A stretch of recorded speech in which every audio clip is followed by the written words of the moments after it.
Hey, what's up guys? This is Bryce. Just back with some training footage here from a Friday where I'm working up to some heavy doubles. And I'm just going to let the footage run because what I wanted to talk about were a few other things. A few pieces of advice that have worked really well for me in the past and going forward. Yes, it includes powerlifting, but it's a little bit outside powerlifting and it can apply to really any area of life. And that's to have role models in different areas of your life and to choose your role models carefully. I played volleyball in high school and I played volleyball in college, and I've done many different things, but what I've tried to do is look at who's doing whatever I'm trying to do the best and attempt to emulate that, at least for a long time, because the best obviously get to where they are because they're doing something right, and I think it's very important to use that and just be a copycat for a long time. It may sound strange, but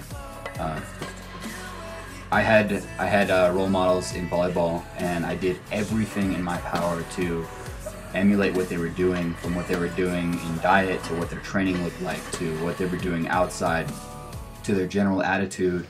And you notice things about professionals across the board that just aren't the same of amateurs, and you can probably speed up your results quite a lot if you look towards those. So I still have role models, I still look to them, and I think that it's a great practice to get into.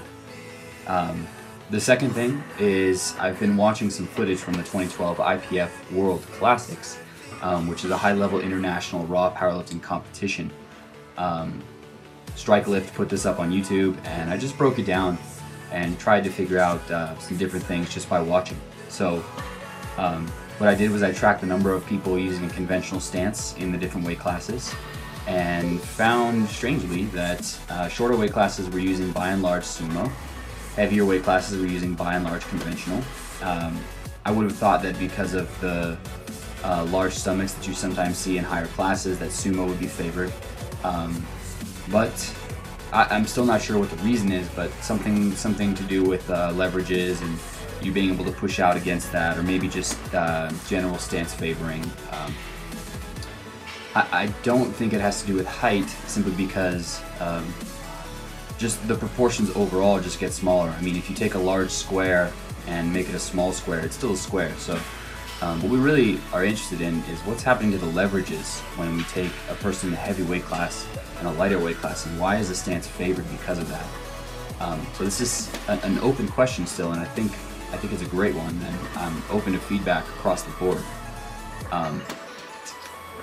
Kind of stemming off that issue, the second tip is to always be a student of the sport, and this is something that I'm still trying to do, and that there's always just more to learn. And the second that we think that we know enough, or that we know all there is to know, or that we're sufficiently educated, I think that's the moment where it stops becoming fun, and the moment that we kind of fool ourselves into a false sense of security. Because being a coach now, I realize I know even less than I probably thought I knew as an athlete. So it's drive and stimulus to keep learning and keep progressing, and that educating yourself goes quite a long way toward becoming a better powerlifter, outside of simply becoming stronger. So those are a few pieces of advice and a little bit of observation.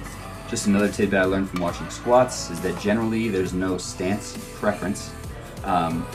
Generally we see across the board equal number of people with a shoulder width stance in raw squatting as we do with athletes in a 1.5 times shoulder width or higher. And finally, that the great majority of people are using an elevated heel to squat in. I can post up the graphs from these, but you can find them over on Facebook. And that's it for this week, guys. Thanks.